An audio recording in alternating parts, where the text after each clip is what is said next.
Distribution provided by Cloud Sigma, the cloud that adapts to you. Visit cloudsigma.com/thisweekin for a free $200 credit. Today's episode of This Week in Startups is brought to you by Sourcebits. Visit sourcebits.com to begin your mobile app development journey. And by Squarespace. Use the promo code TWiST8 when signing up to save 10%.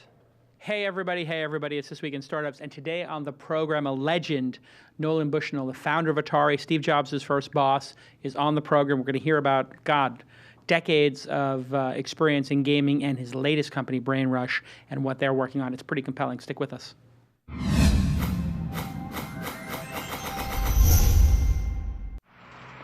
That's what it's all about, man. They said, money is the root of all evil. What?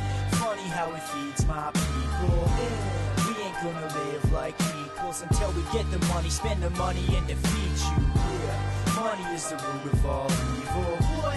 Funny how it feeds my people. Yeah. We ain't gonna live like equals until we get the money, spend the money, and defeat you.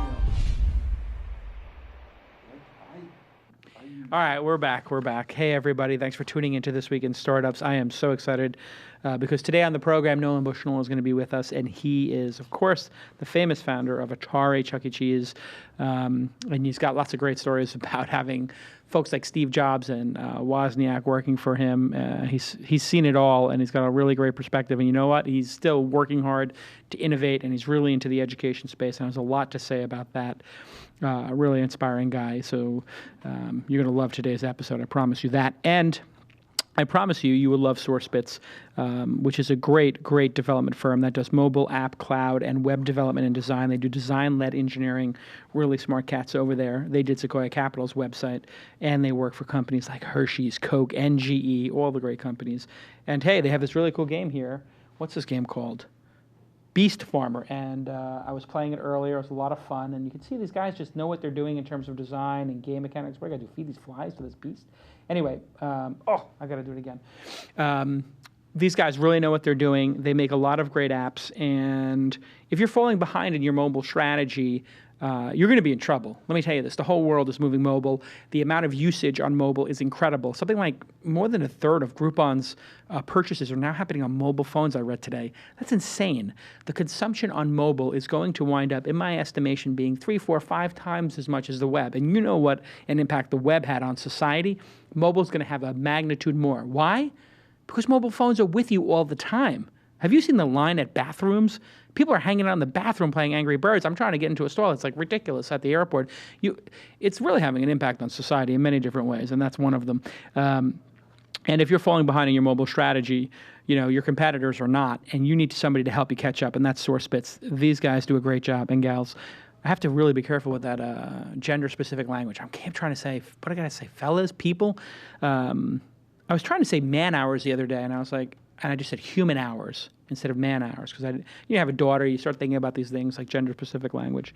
Anyway, these guys are awesome, and they do a great job. And as you know, we have our choice of who to select as partners on the program. And when I met these folks up in San Francisco, I met the team. I was like, wow, these guys are great. What a high-class team doing great stuff. And here's their little offer. If you take a meeting with them, you get a meeting with me as well. So that's a twofer. Go ahead and email sourcebits@thisweekin.com, sourcebits@thisweekin.com. Meet them. At least you get some free advice on how to pursue your mobile strategy, and maybe they help catch you up. And go ahead and thank @Sourcebits on your Twitter account. Like many of you, I had an Atari 2600. It was my first introduction to essentially computers and technology. That was my bridge, was playing the game Tank. I have the fondest memories of that when I was a kid playing Tank. I remember the Christmas in '77, I believe it was, when we got the Sears version of the Atari 2600. Well, I've been waiting years and years and years to have Nolan on the program, and he's finally here. Nolan Bushnell, welcome to the program. My pleasure. Atari 2600.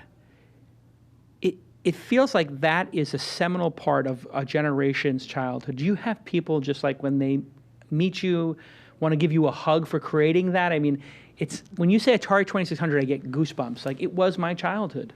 I think it was really a pivotal point where computers really were the first time affordable to every home. Yeah. And people say, but it was just a game. But really, it was more than that. It was teaching people that you could interact with your TV, you could interact with the screen. And I've always said that games are really the training wheels for computer literacy.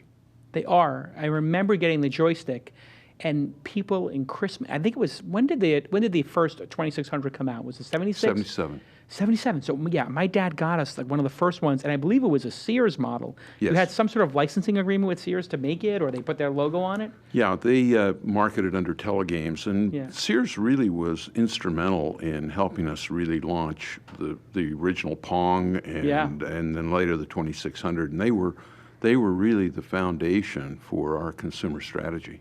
Yeah, and the joystick. I remember people picking up the joystick and not knowing what to do. Yes, Like, what do you do with that? And was Tank the game that came with it? Like, that was the default game, that's I believe. correct. Combat. Combat, right, of course. Why am I saying Tank? It's Combat. And in the late 70s and early 80s, how many Atari 2600s were sold? Almost 30 million. 30 million, and the country only had 200 and some odd million people in the country. And there probably were only 70 million households. Maybe half of every other household had one? Yeah, Wow, that is mind-blowing. really amazing. And Steve Jobs and Wozniak, their first jobs were working for you. That's Is that correct? Yeah. Do you remember the day you met them? Yes, very, very distinctly. Really? Yeah. Tell us. Well, you know, Steve was a very, very intense person, and I can remember going into the lab one time, and he was asleep under his desk on a futon. And you know, people often don't understand how much drive is important. And people say, well, you know, Steve got lucky. No, he worked his fanny off at everything that he did. Right. He had drive that just was Over superhuman. the top. Over the top. Yeah. But he wasn't a great programmer necessarily, but he understood what the technology was capable. What was his gift when you look back now? Because it must be phenomenal for you to see that young man who was probably 19, 20 years old when he worked for you, I'm 19. guessing. To see a 19-year-old Steve Jobs. Did you have any inclination that he would change the world the way he did? Not a clue. Not a clue. I mean, you know, I turned down a third of Apple Computer for $50,000. So He came to you as an investor. correct. Wow. Tell that story. Well, it's just Where were you when that happened? Were you at a cafe or he came into your office? no. He came to the office, and this was after he had left Atari and was working on this homebrew single board computer. And we were actually planning to do it, but I had the money, and at that time I'd already sold to Warner. Right. And so I was actually free to make the investment, and I declined. I said I believed in the product. I didn't perceive his ability to run a company. Right. And you weren't incorrect probably in that, because at that age he wasn't. Well, and He seemed to be very flawed in his ability to lead a team in the early days. and in some ways, I introduced him to Don Valentine, who was Sure. one of our VCs. Right. And then Was that Sequoia at the time, or it was Sequoia, which was one of the first venture capital firms in existence? precisely. Yeah. And then then Valentine introduced him to Mike Markkula, which Yeah. became the early, really business maven that I think really helped launch. So maybe if I had invested, the company would have been successful because they wouldn't have found Markkula, and I think that was a key ingredient. And so, looking at his, sort of second act with Apple, what impresses you about that? I mean, as a technologist and somebody who's created stuff, I mean, I don't know if have we ever seen somebody go on such an incredible product run before, iPhone, iPad, et cetera?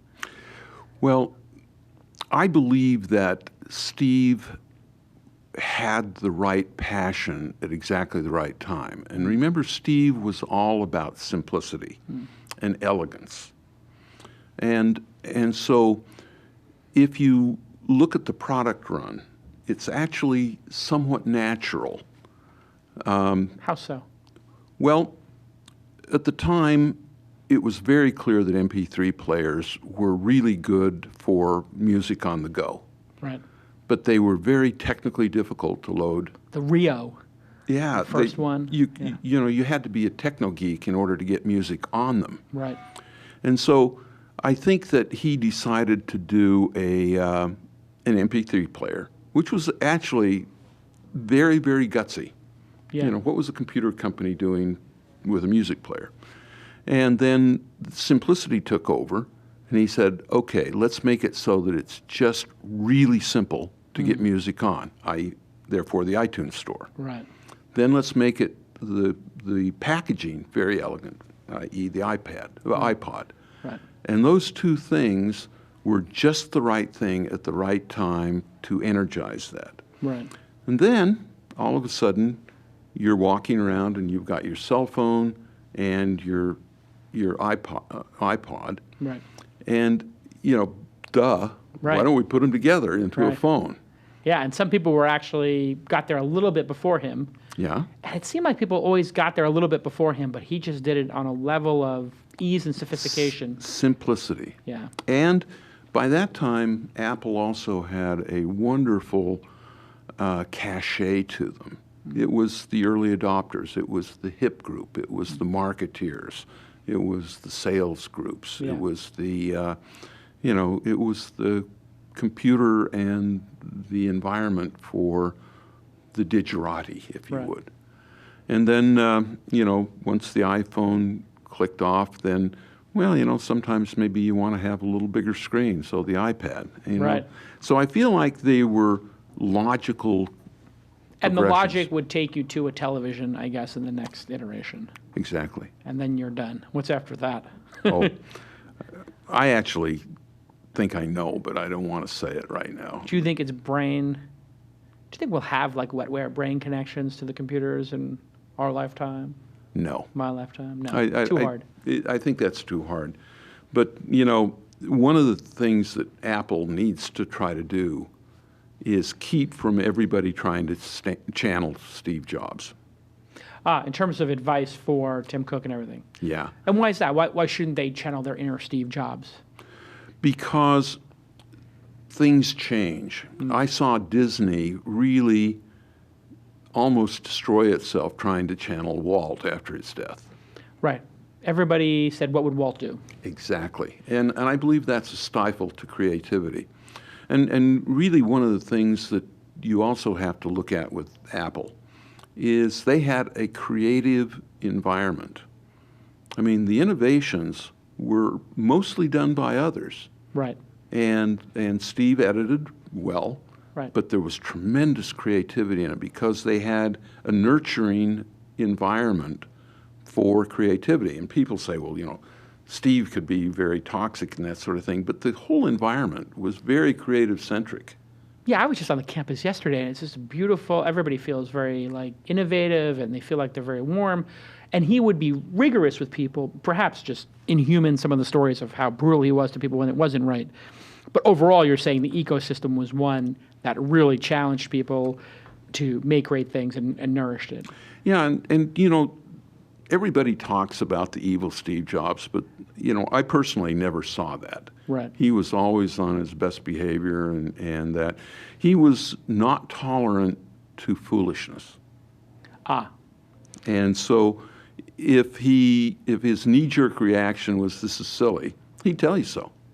Right. He didn't have a filter in a way. He just Exactly. say straight out, this is dumb. Yeah, and I've kind of thought in some ways Steve might have been a little bit bipolar. There was the good Steve and there was the bad Steve. And, Right. He's having a rough day.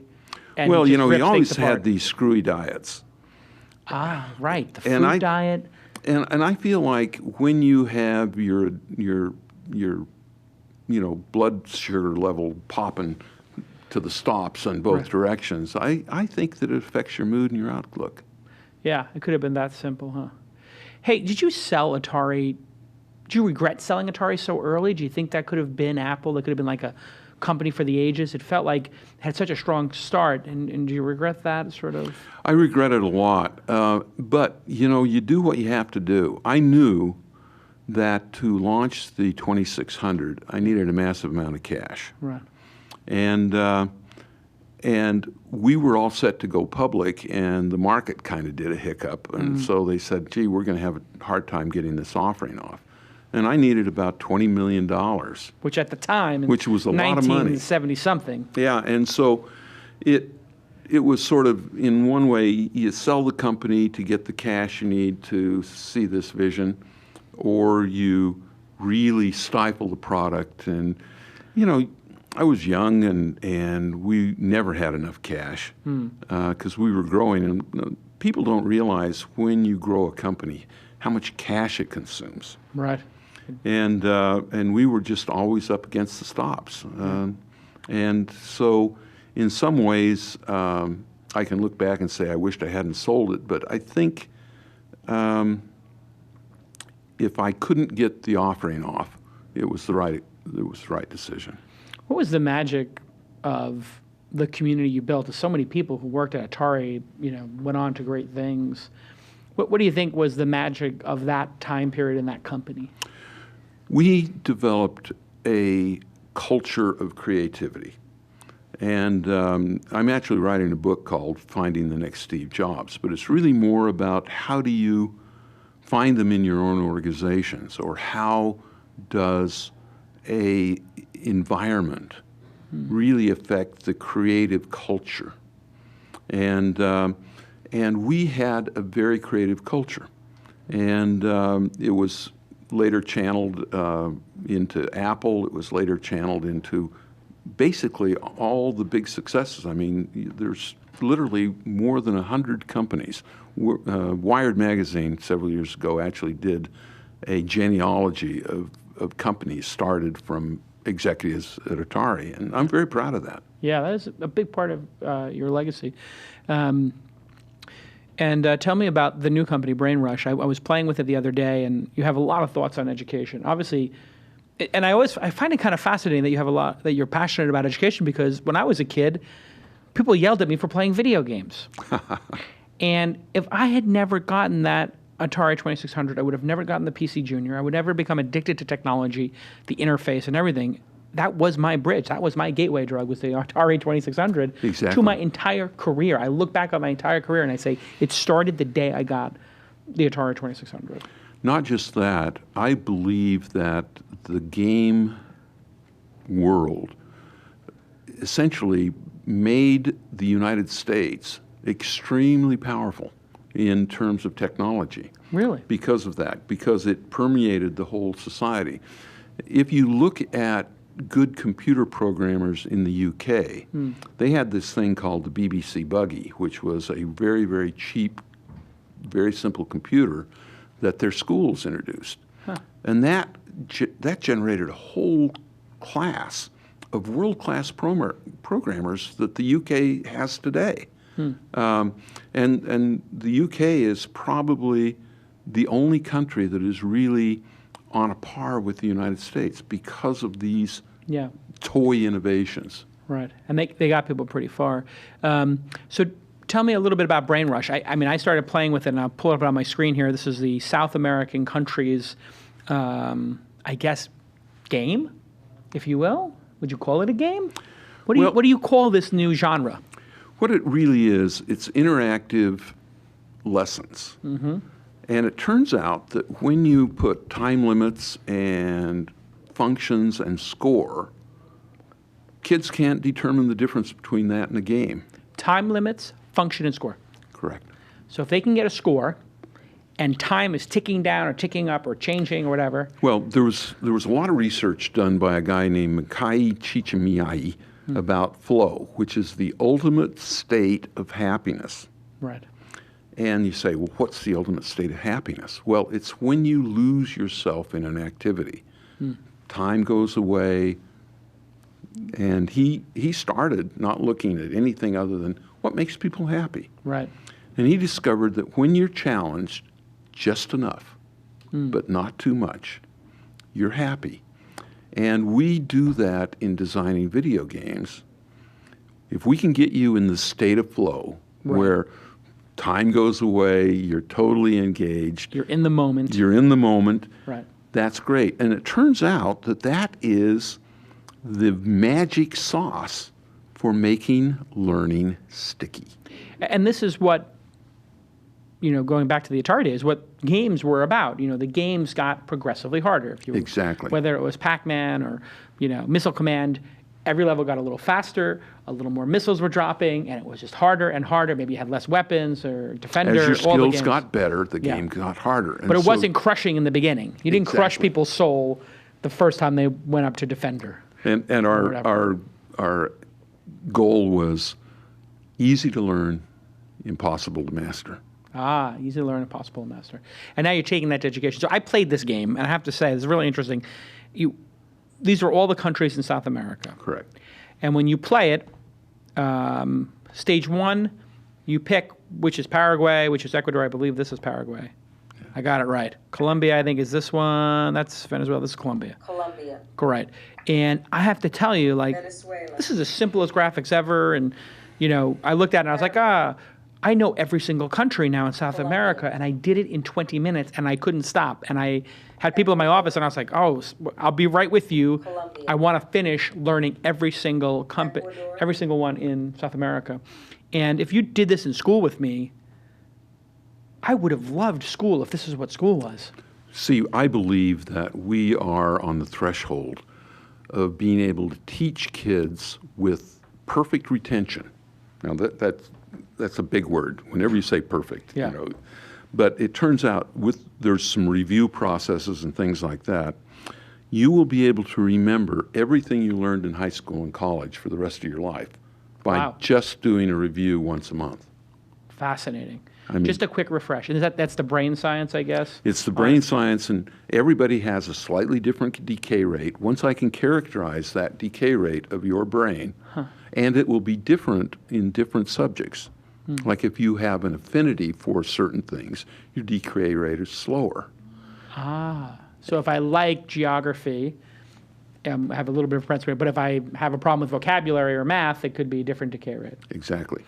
Now, here's the big plan. The big plan is I want everybody who's watching this to dedicate themselves to doing 2 or 3 lessons of whatever they want. If they believe they can teach something to somebody in 20 minutes, we will make the tools available to you. And our business plan is basically Wikipedia meets Zynga. Right. It's free. Right. And it's free. And we want people to... So free to create a course. I want to teach people how to play chess. Right. Or I want to teach people how to play poker or geography. And free for them to consume. And then you make money... We will have some special services like SAT prep and So AP. 90% free, 10% paid. Yeah. All right, when we get back, I want to hear about what the state of the company is, you're raising money, or what's going on with that, and then maybe go through a couple more examples about education and talk about education at large and the $1 trillion in debt that people have, which I know you feel pretty strongly about. But before we do that, let me just say thank you to Squarespace. As you guys know, I use Squarespace, and I only do partners on the program who I use their product and who I like. And I'm very lucky to have Squarespace as a sponsor and as a product that I use all the time. They make gorgeous, gorgeous websites really easy, and version 6 just came out. If you use them, you get 24-hour support and these beautiful professional-looking sites. Look at this one here, and then Ishimoto, that was Front Row. All gorgeous, all optimized, HTML5, CSS3, all that kind of good stuff. So you can use it on mobile, or you can use it on the web, and it looks perfect, or on iPhone or Android. It's just going to work. And if you have those people in your family who are constantly asking you at Thanksgiving or July 4th, Memorial Day, oh, you work in the internet? Oh, can you make me a website? Can you help me with this? And you're like, oh God, what do I do with these people? I don't know anybody who makes a $1,000 website or a $2,000 website. I don't have any consultant friends. I tell them to go on Craigslist. What do I do? Now there's an answer to that question. You tell them, go to Squarespace. They go to Squarespace. They sign up. It's super affordable. It's like $10 a month or something. It's ridiculously. I tell them it's too cheap. But you know what? They're making up for it in volume because so many people use the service. And this is what the future is about. Look, Instagram was made by, 15, 20 people, and 30 million people used it. The people who win, who make the best, most beautiful, flawless, simple product, they win big. You heard Nolan before talking about the iPad and the iPod and how simple it was. Well, you know what the result of making the best product is? A lot of people use it, and then you can charge a price that it just seems unbelievable to the audience because you have so much volume. And I think that's what's going on with Squarespace. If you sign up for a yearly or bi-yearly plan, you'll get 20% off. Use the coupon code TWiST8, TWiST 8, to get 10% off that. And by the way, when you sign up, you get a free domain name. I think that means they pay you like $50 to use the service. No, it means it's really affordable. Go ahead and use it. Use TWiST8. And look at all these. And it's all drag and drop. Like if you want to add something to the navigation, you know how that's like a pain in the neck? Your aunt or your mom or your wife or your cousin or your brother is like, oh, I need to change my website. And it becomes this whole big federal case. Who's going to change the website? Who's going to change the navigation? Who's going to add the galleries? Now it's Squarespace because they're working really hard. They've got well over 100 people in the office I went to in New York just studying the space and saying, what do small businesses, small consumers, medium-sized businesses, what do these people need in a web hosting company and in a site builder? And they have made it perfect. You don't need to use Front Page or all these other tools that we used to use. You just have a beautiful Squarespace, drag and drop, gorgeous website. Look at the proof here, front row. And this is the Qbert website. That was very beautiful. And just gorgeous stuff. I really encourage you to go take a look at their galleries. Everybody thank at Squarespace on their Twitter account. Okay, Nolan. Higher education. $50,000 a year to go to some of these schools, $25,000 a year, people going in debt, $200,000. And then they come out and they really haven't learned that much. And then you play a game like you're learning here, or Khan Academy, or all this free stuff is coming out, Udacity, taking great professors and putting them online for free. There's something going on right now, and my company's involved in education, where a lot of people are looking at this education space and saying, this has got to change. What's going on right now that everybody is focused on this all of a sudden? What's happening is when things break and it becomes obvious that it's broken, Yeah. then all of a sudden many people are energized.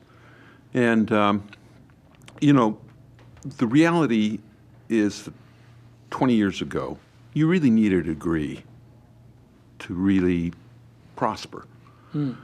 Today, hiding in plain sight are Bill Gates and Steve Jobs and all these guys that have been very, very successful without a degree. Yeah. And so what people are starting to question is, if I train myself and be the best I can be, and the tools are so available, and the curriculum is so available, free, they say, do I want to spend $50,000 of debt, which is not dischargeable in bankruptcy? It's really reinventing indentured servitude. This is really interesting. If you have student debt, you can't go bankrupt. Exactly. You know, I didn't know that before you told that to me. That's unbelievable. It's indentured servitude. And we get these kids who are 17, 18, 19 years old to sign loans for $50,000 before they're allowed to drink a goddamn beer. Not just that. The reason historically you couldn't make, debts were not collectible if you weren't 21. The reason for that is the part of the brain that analyzes long-term consequences is absent in a 19-year-old. That's why they do stupid stuff. Exactly. Drugs, whatever. Yeah. Drinking all night. Yeah. They don't look at long-term consequences. Speeding. Yeah. And so, the reason those laws were in place were for reasons. It was really kind of to protect people. And now we're encouraging them to make these life-altering indentures when they're not really mentally prepared to do it. And we tell them lies.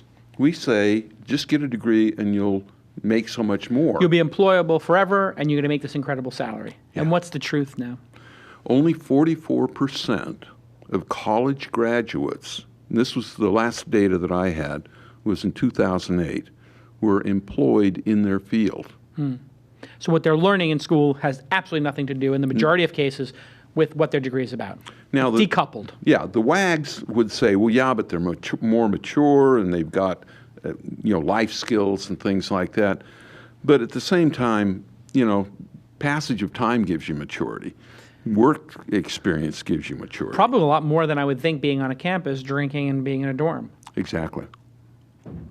It's a huge fraud, isn't it? Like this higher education today. Yes. Paying $200,000. It's just a straight up fraud. Well, there's very interesting data. Right now, there is this cabal of making our high school kids think that the goal of high school education is to get into college. Right. And then going into college, the goal is to graduate. And then life is wonderful. That's a fraud. In Germany graduates 20% of the college graduates per capita that we do. Really? But they have these wonderful apprentice programs, and so kids can go and they can learn how to be a master machinist. They can learn how to do things on the job. They are working at 18 and 19, making good salaries.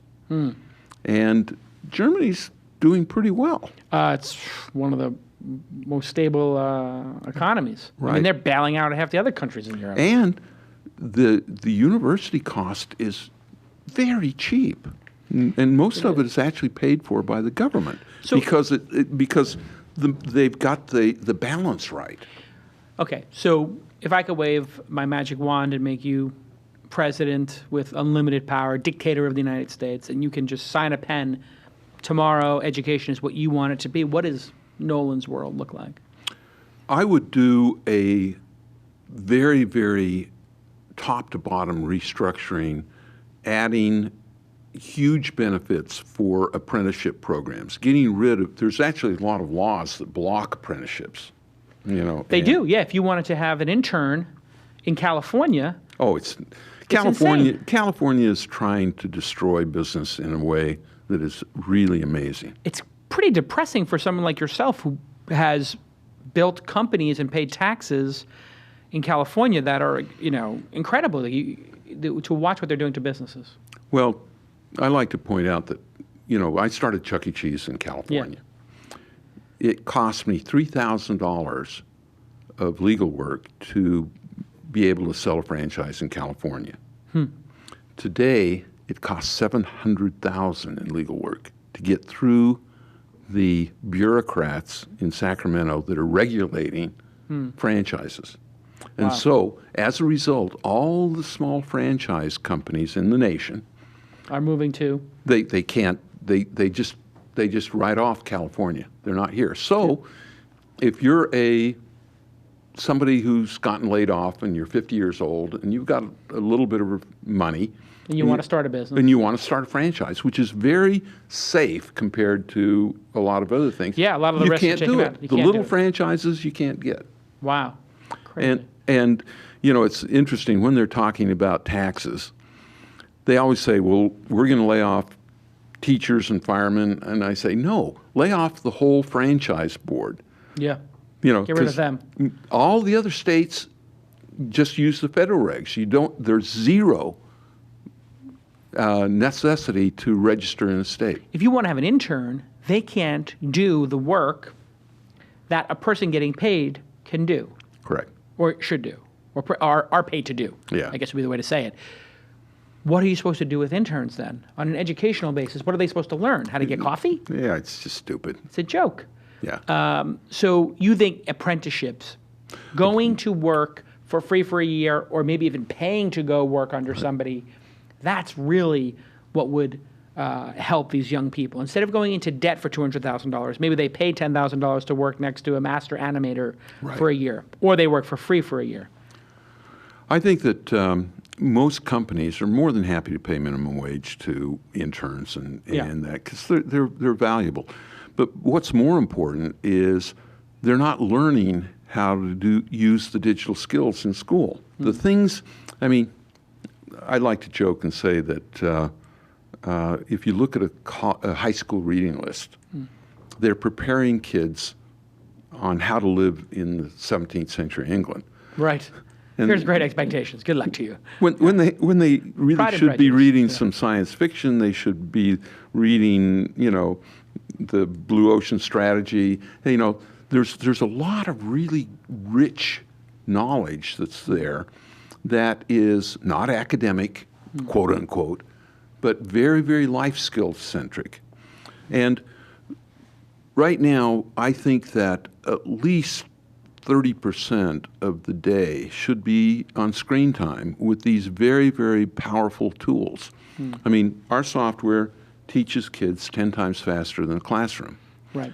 Now, that doesn't mean that it gets rid of the classroom. What it means is that if you learn the basic facts, all of a sudden, the classroom time is richer.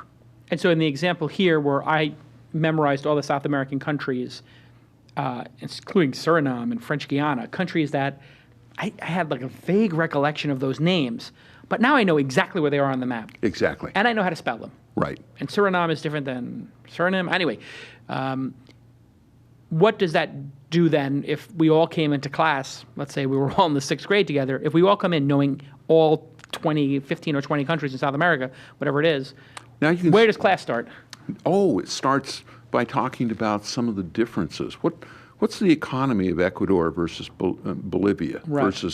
versus Brazil? What kind of other rich details can be happening? Right. And so all of a sudden, instead of doing a lot of this drill and practice, which quite frankly is boring if it's not automated, you know, the school can become alive.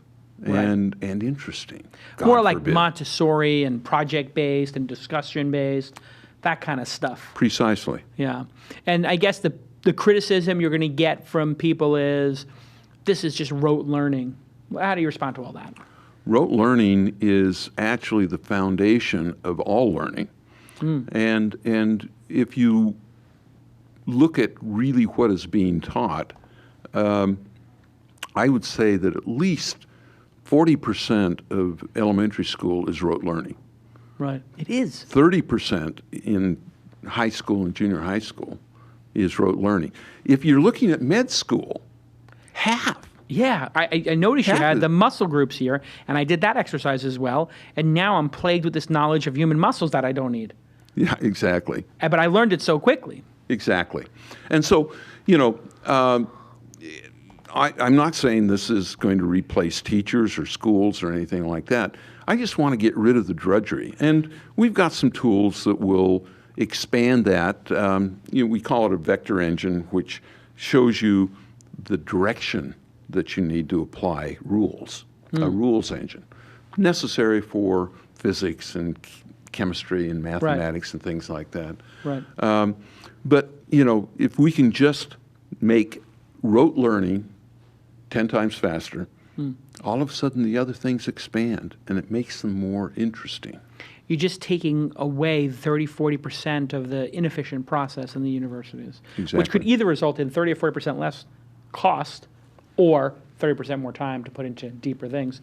What's, you know, since I have you here and you've lived a lot of life and seen a lot, what do you think of where the United States is today as a country versus where we were when you started out as an entrepreneur? We hear some people who say, like, it's never been stronger. Then we hear other people say this country's a complete disaster.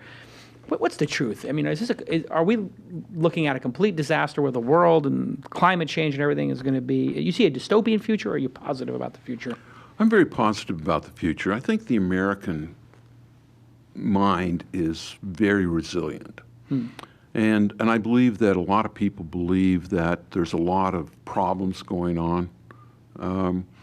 But I think they're fixable. And I think they will be fixed. You know, and a lot of it has to do with dysfunctional government. You know, as Milton Friedman says, most of what government does is fix problems that government caused. Right. And I think that we're in the process of trying to do a reset of what is the appropriate role of government and what isn't. Right. And I think that will help. And plus, you know, these things that are happening in education are almost happening without government help. Khan Academy, Brainrush, Udacity. The Yeah. solutions are emerging without tax dollars, without the government, without senators and congressmen and presidents. Precisely. There's a lesson there, isn't there? Well, what happens is that government is run on constituencies. And the innovation never has a constituency because it's too new. And so... Yeah, it has their constituency for the iPad before it exists. Yeah, I mean, innovators don't have lobbyists. Yeah. As a matter of fact, you just said, one of the great innovators of our time didn't suffer fools. Yeah. He had no lobbyists. Precisely.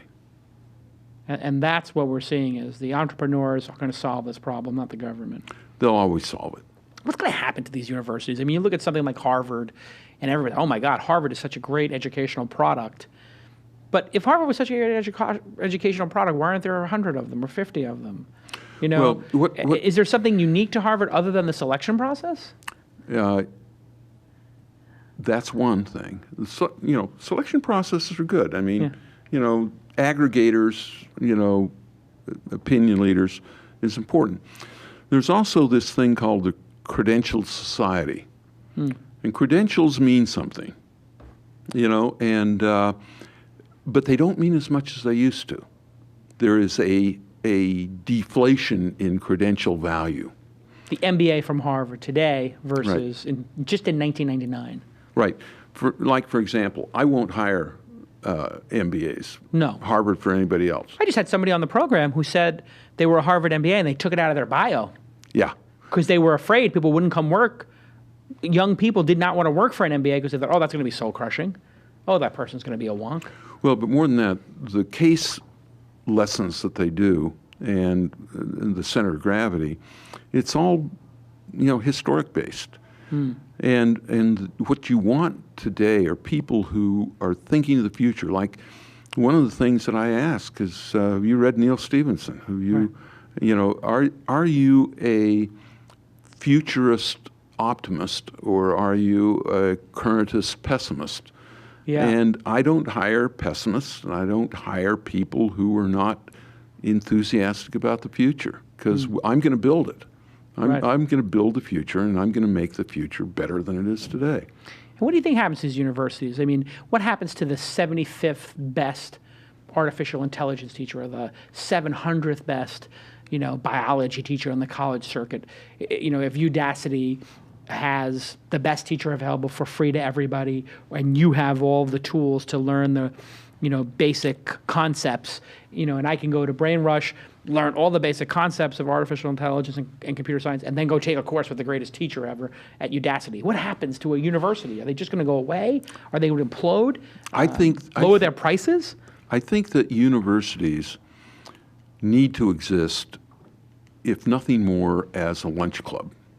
A lunch club, a networking affair. A networking place, because I can honestly say in my education that I learned more sitting on the floor of a dorm room or in the fraternity house. I lived in the fraternity house, talking to upperclassmen. And all of a sudden, to hear one of my upperclassmen talk about Shakespeare and St. Crispin's Day and some of those things, all of a sudden I said, God, this is really beautiful.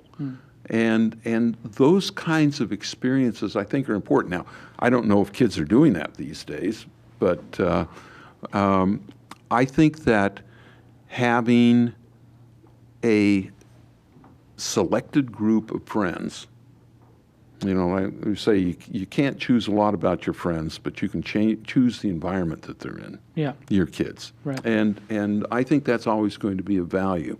I also believe labs are important. And labs are hands-on experiences, and you need the resources of a university to get some of the labs. And so I believe that sitting in a 300-seat auditorium listening to a lecture, I think that goes away. And quite frankly, the professors don't like to do those either. And I believe that you will have a lot of learning by hands-on in the universities. And you may find that 2 years of college is equivalent to what 4 years used to give you. Right. So if we can get some more efficiency down there, maybe the $100,000 price goes down to $30,000. Maybe it starts to feel like it's not a complete ripoff and fraud. Exactly. We might be able to bridge the gap between just totally going into ridiculous amounts of debt and having a $500 bill every month for the rest of your life and a $50 one for 10 years. Or And 20 years. and if we can have a relevant education, so that you're learning all of the wonderful things that you need to survive, so that you can make $150,000 a year, $500 a month doesn't seem so bad. Right. Yeah. And what are your thoughts about employment?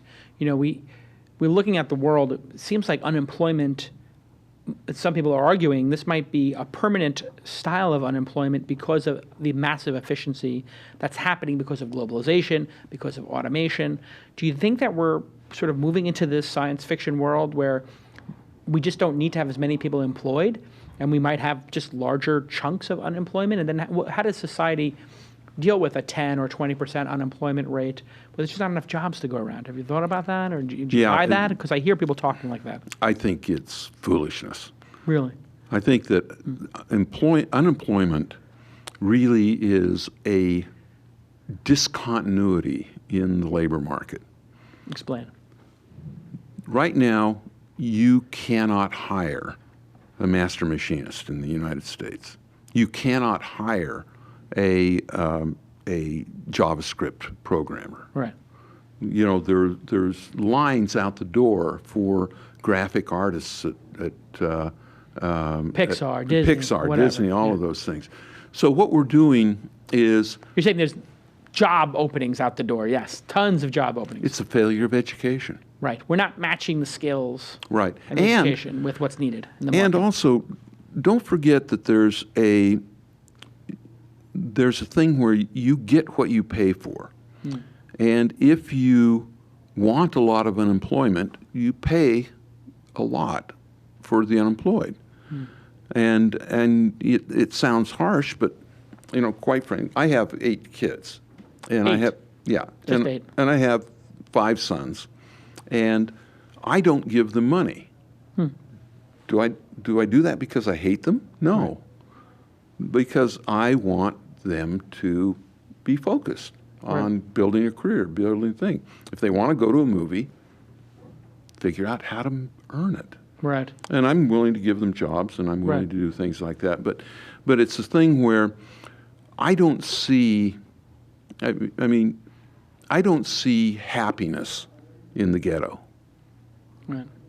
And I don't see that welfare payments bring anybody happiness. I see them mired in crime and drugs and indolence. And I believe that one of the things that my tools can do is I think we can get everybody into very, very, very cheap retraining as a condition of being helped. There is a sense of entitlement in the country amongst young people in some cases. And the young people, I can, if you talk about ethics, Nelson Rockefeller and Carnegie before him said, I would rather give my children a curse than I give them the almighty dollar. Right. So you think maybe as a condition of getting some subsidies, unemployment, whatever, we send people to training centers where they learn better skills. Yeah, or just say you have to be in front of the computer doing Brainrush stuff. Yeah, Udacity, whatever. Because these are web-based, I can tell, and so people are paid now on these credit cards. Yeah. So, and the money doesn't go in until you do X number of lessons. Real simple. Wow, that is kind of an interesting concept. You have to get smarter in some way. You got to get smarter. And maybe even healthier. People have to ride a bike for a certain number of miles to get certain benefits. Exactly. Some kind of incentive system that actually works. Precisely. Fascinating. Well, not just that. Remember what the first job skill is. What's the first thing you got to do?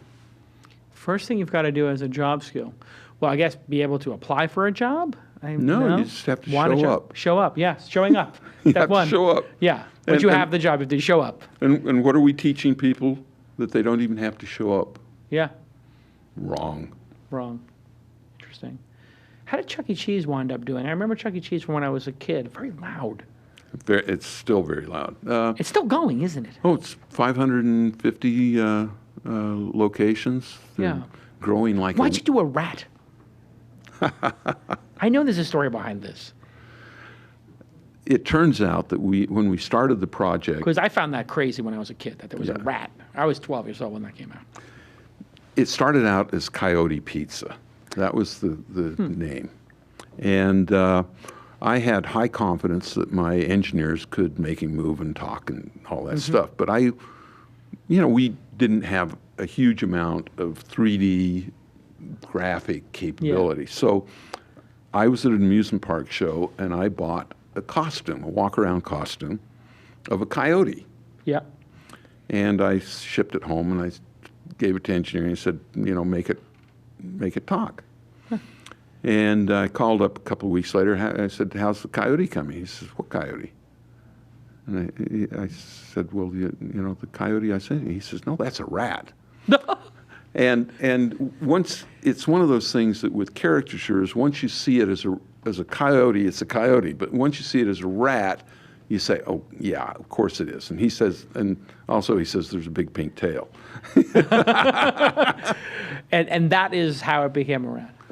Yeah, and so I was faced with the dilemma. I could either, restart the project to keep it true to a coyote or turn it into a rat. And it seemed like it drove parents crazy and made kids just loved it. I loved the idea that it was a rat and it was a little bit crazy. A little bit disrespectful and kind of a wise guy. Places were loud. Very. Well, and they could have been louder. I learned more about acoustics because it turns out that a 9-year-old girl can emit a scream when happy that will explode your brain. And you get 10 or 12 of them in a room and glass is shattering. Right. I mean, it's really unpainful. And so we actually did a lot of acoustic treatment to dampen that particular frequency that those girls would emit. Really? Oh, yeah. Wow, that's pretty good sound design. It was hard. Yeah. I mean, I didn't know that they made lead-lined velvet, but they do. And Brainrush coming together as a company, you guys, have you been out in the market raising capital? What's the reaction when... We're in front of about 50,000 kids. We just raised an additional $1.7 million. Congrats on that. Thank you. What's it like when Nolan Bushnell walks into a venture capitalist office and you've changed the world multiple times and you're staring down the face of a 27-year-old venture capitalist? Well, it's Do they have any idea of who they're talking to?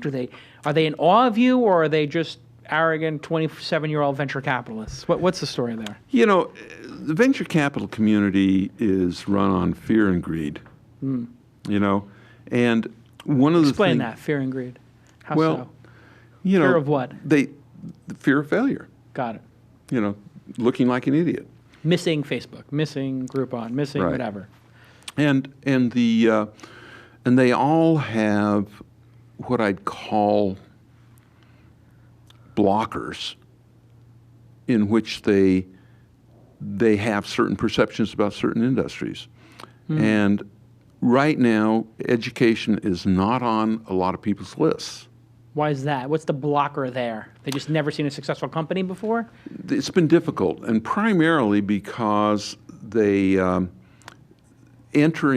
marketing to school districts is one, time intensive. Like you have to get your, if I were to write a textbook,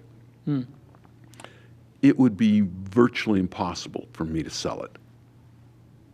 And even software, to get it through the vetting process and that to sell, to actually get money. Years. And of course. So you're basically it's like going into the music business and trying to do a music startup. They're just like, too hard. Too hard. Why bother? And then a lot of them don't understand freemium models. They say, how are you going to make money if you're giving it away free? Yeah. And that's kind of hard for them. But some of them get it. The fact that Facebook was free, Zynga was free, Yeah, they understand freemium now. Yeah, and then so you can get any meeting you want. It's just a matter of convincing them that this time education is going to work. More than this that, is the moment. Also, it turns out that gravitas is not transferable. If I were going into an iPhone app doing an iPhone app company or something Right. like that. Oh yeah, the game guy. Yeah. Well, that's great. Right. But Nolan, have you ever been in education? No. I said, but I'm a pretty good businessman. Yeah. You know, and then of course, a lot of guys want 20 and 30 something CEOs. Got it. I'm getting a little old. There's age discrimination. Certainly. Well, you know, and I can understand that.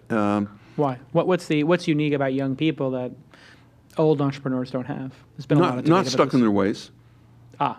And you know, I feel like because I've got all these kids and everything, I've been able to stay more current and modern. But Right. you know, at the same time, I think that there is an energy that youth has that's really hard to emulate when you're almost 70. And you don't need to work. You're doing this from a very pure place. You are passionate about this. Mm-hmm. You don't need to go to work every day. You want to. And Brainrush is not paying me. Right. You're just in it. Okay, here's some questions from the audience. What about grades? Are they necessary? Do they distract from learning, wrong incentives, yada, yada? Should people have grades? Grades are necessary for college admission.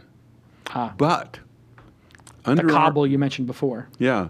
One of the things that Brainrush gives you the opportunity to do is let's just push ourselves 3 years in the future. Which is better, to say that I have a B average in physics, or I've completed 400 physics modules and got 100% on them? Right. Because you don't get past our modules without getting them 100%.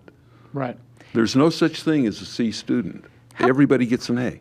Yeah, you have to complete it. What's the role of the heads-up display and the sort of analytics of education? Like, I can't go back and I can see the transcript of what I did in high school, but I can't see what I did on every single exercise in one heads-up data-driven display. These young people are going to have every learning moment captured. What impact is that going to have?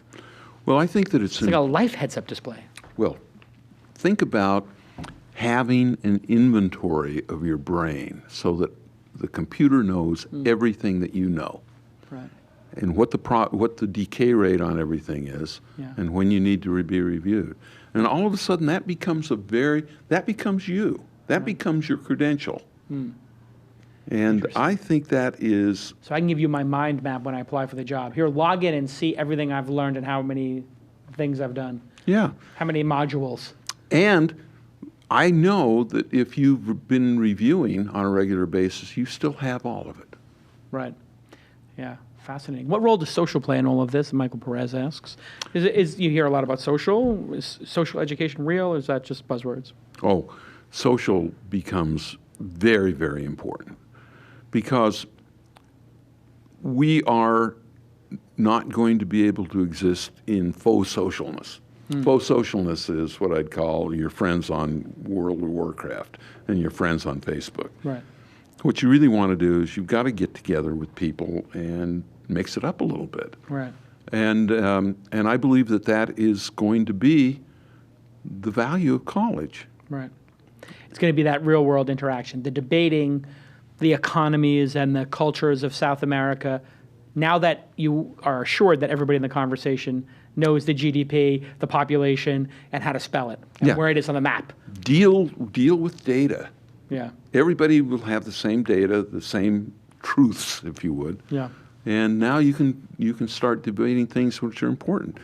No more debate about facts. Let's debate about opinions. Yeah. Wow. This has been a rush having you on the program, and everybody check out brainrush.com. This is like just a beta that's up right now. It's a proof of concept, but people are actually using this in some classrooms. Yeah. I've got to do one other thing. Sure. Everybody needs to go into Scrambles. Scrambles. SCRAMBLS. And it is a wonderful tool that encrypts your Facebook and your Twitter feeds so that only your friends can read them. Even Twitter can't read them. Even Facebook can't read them. Never heard of this. Wow, scramble your social network data. It is the best tool, and if you want to believe to Scrambles is the name of it. yeah, It's a website? it's it's basically an encryption. You download a little app that goes into your browser, and so you can encrypt your email, you can encrypt anything you want, and authorize anybody you want to. Wow. It's and a Chrome extension or something? It's wonderful, huh? It's a Chrome extension or something? Or It's Chrome, Yeah. Internet Explorer, Wow. Safari. So it takes your data out of their hands. Yes. Wow. Remember, whenever you post on Twitter or Facebook, you lose your copyright. Or you give them a license forever, right? Yeah. So, And so now perpetual you can, forever. Yeah. now you can keep it because they can keep the scrambled portion and they have a copyright on that. But Wow. That's bizarre. You're associated with the company in some way or an investor? yeah, or you- I'm on the board of Yeah. Wave, and I've been having such a ball with it, and I just think everybody should use it because you have a 14-year-old that is going to put something on Facebook that they don't want their college admissions officers to see. Fascinating. Well, I'll definitely check that out. And thank you to our friends at Sourcebits on Twitter and Unencrypted, and at Squarespace, Unencrypted also on Twitter. Go ahead and thank them. And everybody follow Nolan on Twitter, at Nolan Bushnell, Bush. Yeah, follow me on Twitter, and You'll hear- I'm sure you tweet about all the new stuff. And I'll be tweeting, and some of it will be scrambled. Some will be scrambled, some won't be. Hey, thanks for creating the Atari 2600, which got me into this whole thing. You're welcome. It's so awesome. It's like a. It feels to me like in some way like closure that I've had you on the program. You know, like that I actually got to meet you is like amazing because when I was 7 or 8 years old, it was like just holding the Atari was like it felt like that was the moment I knew what my career was going to be. Just holding that joystick and playing. We played that goddamn combat game. My dad and I, my two brothers, literally we played it until the sun came up. We did not put it, we got it in the afternoon and we played it till the next morning when the sun came up. It was one of my fondest memories of childhood with my dad because of the Atari 2600 you created. So thank you so much for that. You were in flow. I was in perfect flow. And that game sucked, man. It was just like the simplest game ever. And we loved it. It was just, and it taught me a lot about like timing and strategy. As simple as it was that was probably the most basic of all the games. Yeah, and think about it, 1/4-inch pixels. Yeah, you had nothing to work with. It was like literally you could count. Like literally, the tank was 4 pixels, right, or something like a square with like 2 coming out. So I mean, it was a 3x3. Anyway, just really a thrill to have you on the program, and really admire the fact that you're still out there trying to innovate. I really think that that's just effing cool. You know, You can just stay home and hang out in the big house and just look at the press clippings for the years and just reminisce. it's not who I am. It's not who you are. You just got to keep going. What makes you Well- tick? What's the story? Well, you know what? It turns out that I'm a curious guy, It was curiosity. and I love. Some people like to do things. I try to create new things that I haven't done before. Yeah. Like I never thought of myself as an author, and Right. it turns out that if you want to build your brain, do different things, Right. and you make a list of all the things you think you can't do. Right. You have to do 12 of them, and then you throw the dice, And pick one. and No, it picks it. it picks it, and then you have to do it. Wow. And I did that 1.5 years ago, and it said you have to write a novel, you have to You're write a kidding. book. Yeah. Wow. And so I did. That's And- awesome. And all of a sudden, it's turned into this secondary career. Fascinating. And And- now your brain is like this whole new piece of it's been It's opened bigger. up. It's bigger. It's bigger. That is the meaning of life, isn't it? It is. Just like exploring and being curious. You think Yeah. you believe in God? Are you an Pardon? atheist or you believe in God? I'm Unknown. curious. Unknown. So you're sort of agnostic or someone just not sure? Not sure. You know, it's a thing where I don't like to focus myself on things that are not provable. Kind of a waste of time to sit there and wonder about it. Yeah. Forever, yeah. You'll It's- find out when you're dead. Yeah, and not just that. I know Here's the things I know. I know that there are some powers in the universe that we don't have yet. We know that a person, an identical twin in the UK, knew the minute her identical twin was hit, got in an accident in Australia. Right. Instantaneously. Right. How? Right. There's clearly some links going on. There's some Now, deep stuff we don't know. There's some deep stuff. And so, you know, are we linked with bosons? You know, Who knows? who knows? And Extraterrestrial life, a certainty. So, yeah. Has to be.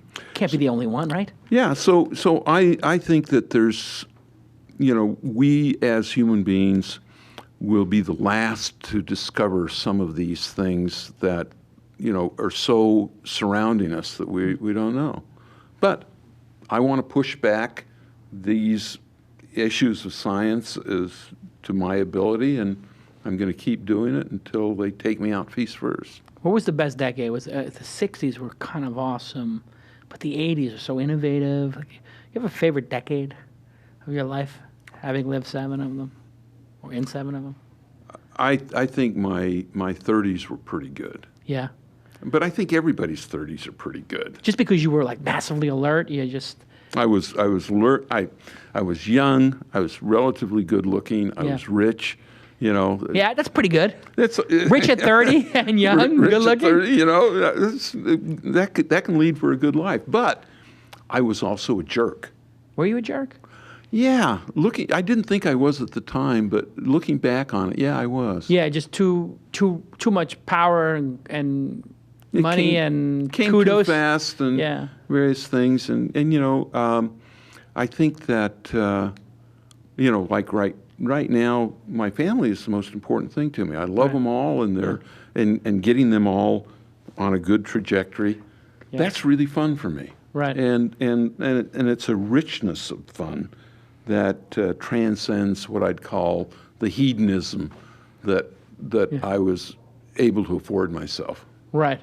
Yeah, it's more soulful, deeper, richer. Richer. Wow. Hedonism is transitory. Yeah. Yeah. Wow. We're going into a very deep place. Right. We're into hour 2 now, and this is your life. Like, you still got a lot of life ahead of you, kid. I mean, they're going to be reprinting your organs soon. You think that's going to happen, right? Reprinting the organs absolutely. and everything. How I'm 41 right now. What do you think? You think if I make it healthy to 70 or 80, what age do I make it to with these health improvements that are going on? They reprint all my organs? I think that it's highly probable that 120, 130. Yeah, people will start living a long time. It's basically you're going to get hit by a car, but you're not going to die of cancer. You're not going to die of these things that heart attacks. That's kind of going away. And I think that if you're close to medical facilities, they'll be able to reanimate a lot of people that are now technically dead. Reanimate? After how much death? Probably with the right remediation immediately. Right.